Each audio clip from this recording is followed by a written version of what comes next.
Assalamualaikum warahmatullahi wabarakatuh. Baik, kami dari kelompok 2 akan mempresentasikan mengenai bab 17 tentang sumber daya manusia manajemen dan siklus pengajian. Sebelum itu, izinkan kelompok kami untuk memperkenalkan diri. Yang pertama di sini ada Rini Setiawati dengan NPM akhir 317. Yang kedua ada Barlindia Najwa dengan NPM akhir 319. Yang ketiga ada Amalia Dewi Mulyasari dengan NPM akhir 324. Yang keempat ada Faiza Kartika Zakira dengan NPM akhir 329. Yang terakhir di sini ada Desilia Dewi Susanti dengan NPM akhir 332. Baik, ya yang pertama di sini ada perkenalan atau introduction. Nah, siklus manajemen sumber daya manusia atau HRM atau pengajian adalah serangkaian aktivitas bisnis yang berulang dan beroperasi pemrosesan data terkait dengan pengelolaan tenaga kerja karyawan secara efektif. Tugas-tugas yang lebih penting meliputi hal-hal berikut ini.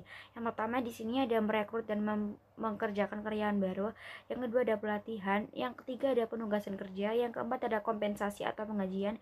Yang kelima ada evaluasi kinerja. Yang keenam ada pemberhentian karyawan karena pemberhentian sukarela atau tidak sukarela. Nah, tugas 1 dan 6 dilakukan hanya sekali untuk setiap karyawan. Sedangkan tugas 2 dan sampai 5 dilakukan berulang kali selama karyawan bekerja untuk perusahaan. Di sebagian besar perusahaan, keenam aktivitas ini dibagi menjadi 2 sistem yang terpisah. Nah, tugas 4 memberikan kompensasi kepada karyawan adalah fungsi utama pengajian. Sistem HRM ini biasanya menjadi tanggung jawab Direktur Sumber Daya Manusia, sedangkan kontroler mengelola sistem pengajian. Nah, selanjutnya di sini ada bagian dari sistem ERP yang mendukung manajemen sumber daya manusia di pengajian. Nah, diagram alur payroll ini menggambarkan proses keseluruhan pengelolaan pengajian dalam sebuah perusahaan, mulai dari pencatatan waktu kerja hingga pembayaran gaji kepada karyawan. Proses ini diawali dari factory workstations, di mana karyawan mencatat waktu kerja mereka menggunakan time card dan job times ticket. Nah, data ini kemudian dikumpulkan oleh Departemen Human Resources yang juga mengelola data karyawan seperti perekrutan, pemutusan hubungan kerja, dan promosi. Data waktu kerja dan data karyawan kemudian diproses oleh sistem payroll. Proses ini meliputi rekonsiliasi atau pencocokan data, updating master data, dan perhitungan payroll. Setelah gaji dihitung, sistem akan menghasilkan payroll register yang berisi rincian gaji setiap karyawan.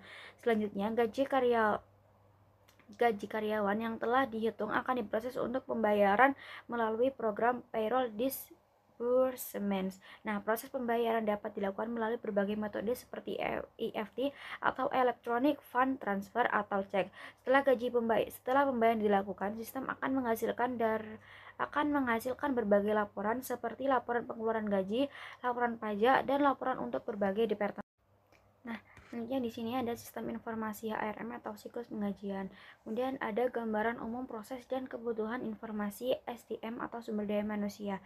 Organisasi yang sukses bergantung pada karyawan yang terampil dan termotivasi. Keterampilan dan pengetahuan karyawan sangat penting dalam menghasilkan produk dan layanan yang berkualitas. Bahkan dalam organisasi jasa profesional seperti firma akuntansi dan hukum, karyawan adalah komponen kunci dari produk perusahaan. Keterampilan dan pengetahuan karyawan dapat memiliki nilai yang jauh lebih tinggi daripada aset fisik perusahaan. Oleh karena itu, manajemen sumber daya manusia atau MSDM yang efektif sangat penting untuk memastikan bahwa organisasi memiliki karyawan yang tepat dengan keterampilan dan pengetahuan yang dibutuhkan untuk mencapai tujuan bisnis. Untuk menggunakan pengetahuan dan keterampilan karyawan secara lebih efektif, banyak organisasi telah berinvestasi dalam sistem manajemen pengetahuan. Sistem manajemen pengetahuan tidak hanya berfungsi sebagai direktori yang mengidentifikasi bidang keahlian yang dimiliki oleh masing-masing karyawan, tetapi juga menangkap dan menyimpan pengetahuan tersebut sehingga dapat dibagikan dan digunakan oleh orang lain. Sistem manajemen pengetahuan dapat meningkatkan produktivitas secara signifikan. Selanjutnya, di sini saya akan menjelaskan mengenai treat and control.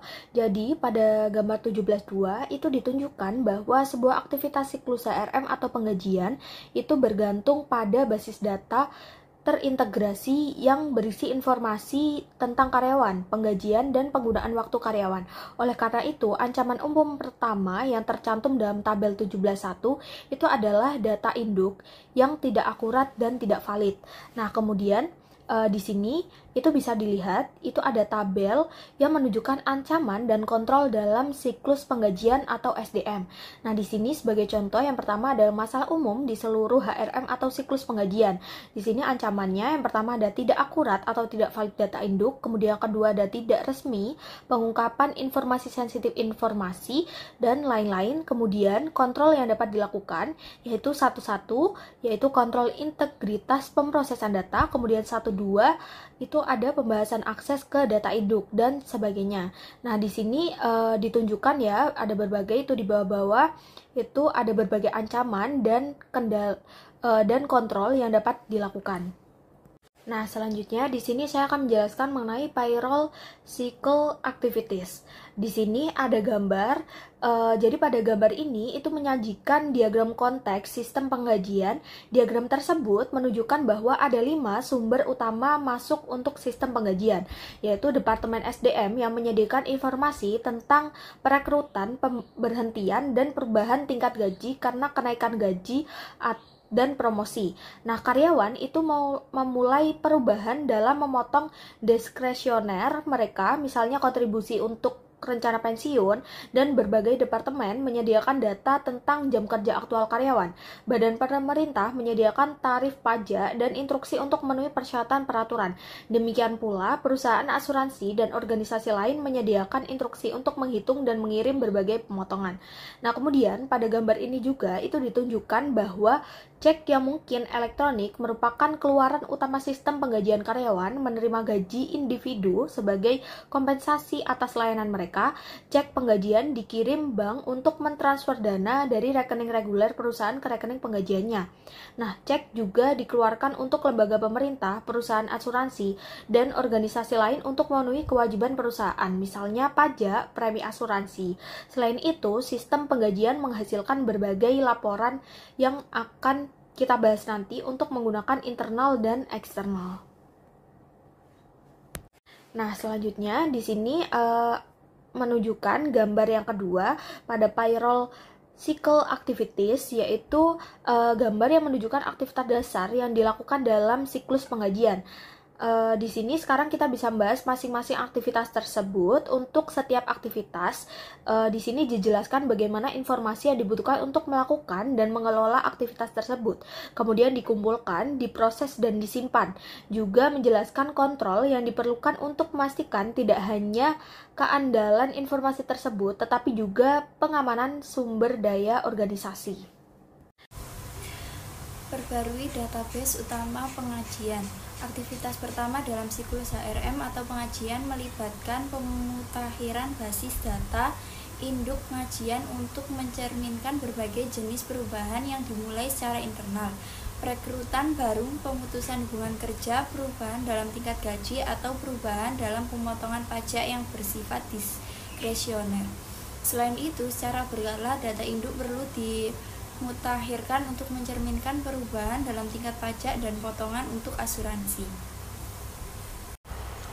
Validasi data waktu dan kehadiran. Langkah kedua dalam siklus pengajian adalah memvalidasi data waktu dan kehadiran setiap karyawan. Proses cara pengumpulan data waktu dan kehadiran karyawan berbeda-beda, tergantung pada status pembayaran karyawan. Bagi karyawan yang dibayar per jam, banyak perusahaan menggunakan kartu waktu. Kartu waktu untuk mencatat waktu kedatangan dan keberangkatan karyawan setiap hari.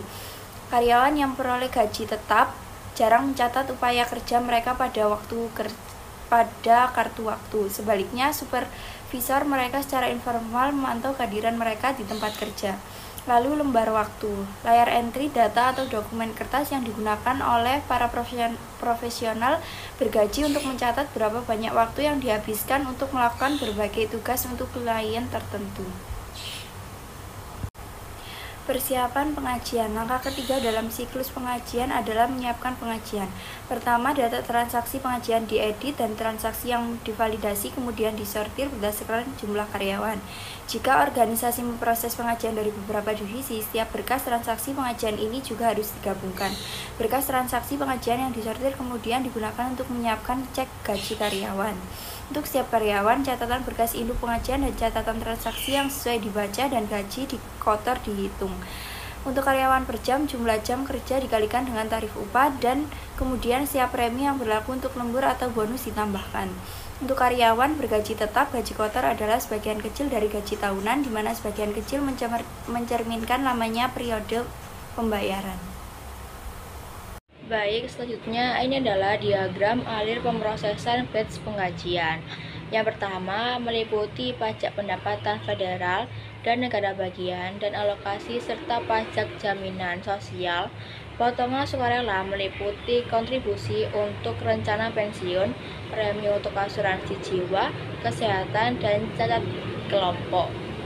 Iuran serikat pekerja dan kontribusi untuk berbagai badan amal setelah gaji bersih dihitung, bidang tahun berjalan untuk gaji kotor, potongan, dan gaji bersih. Dalam catatan setiap karyawan di berkas induk penggajian diperbarui. Mempertahankan catatan pendapatan kumulatif yang akurat penting karena dua alasan. Pertama, karena pemotongan pajak, jaminan sosial, dan potongan lainnya memiliki batas. Perusahaan harus tahu kapan harus menghentikan potongan untuk masing-masing karyawan. Kedua, informasi ini diperlukan untuk memastikan bahwa jumlah pajak dan potongan lainnya yang sesuai disetorkan ke lembaga pemerintah, perusahaan asuransi, dan berbagai organisasi amal. Informasi ini juga disertakan dalam berbagai laporan yang diajukan ke lembaga tersebut. Selanjutnya, daftar penggajian dan pemotongan disebut daftar penggajian mencantumkan gaji kotor, pemotongan gaji, dan gaji bersih setiap karyawan dalam format multikolom. Daftar ini juga berfungsi sebagai dokumentasi pendukung untuk mengotorisasi pemindahan dana ke rekening giro penggajian organisasi. Daftar pemotongan mencantumkan pemotongan sukarela lain-lain untuk setiap karyawan. Nah, gambar ini menyajikan contoh kedua laporan ini. Selanjutnya, laporan pendapatan. Laporan yang mencantumkan jumlah gaji kotor, potongan, dan gaji bersih untuk periode berjalan dan total tahun berjalan untuk setiap kategori. Ini adalah contoh daftar penggajian dan pemotongan. Ancaman dan pengendalian. Kompleksitas pemrosesan penggajian, terutama berbagai persyaratan hukum pajak, membuatnya rentan terhadap kesalahan. Kesalahan jelas dapat merusak moral karyawan, terutama jika gaji terlambat. Selain catatan dan laporan biaya penggajian yang tidak benar, kesalahan pemrosesan dapat menyebabkan penalti jika kesalahan tersebut mengakibatkan kegagalan untuk mengirimkan jumlah pajak penggajian yang seharusnya kepada pemerintah. 3 jenis kontrol integritas pemrosesan data yang dapat mengurangi ancaman kesalahan penggajian. Yang pertama, total batch. Bahkan sistem HRM atau penggajian yang canggih pun tetap menggunakan pemrosesan batch untuk penggajian. Oleh karena itu, total batch harus dihitung pada saat entry data dan kemudian diperiksa dengan total yang sebanding yang dihitung selama setiap tahap pemrosesan. 2. Melakukan pengecekan silang pada daftar penggajian. Jika total gaji bersih harus sama dengan total gaji kotor, dikurangi total potongan. Jika tidak, berarti terjadi kesalahan dalam pemrosesan yang harus segera diselidiki dan diperbaiki. 3. Rekening clearing penggajian.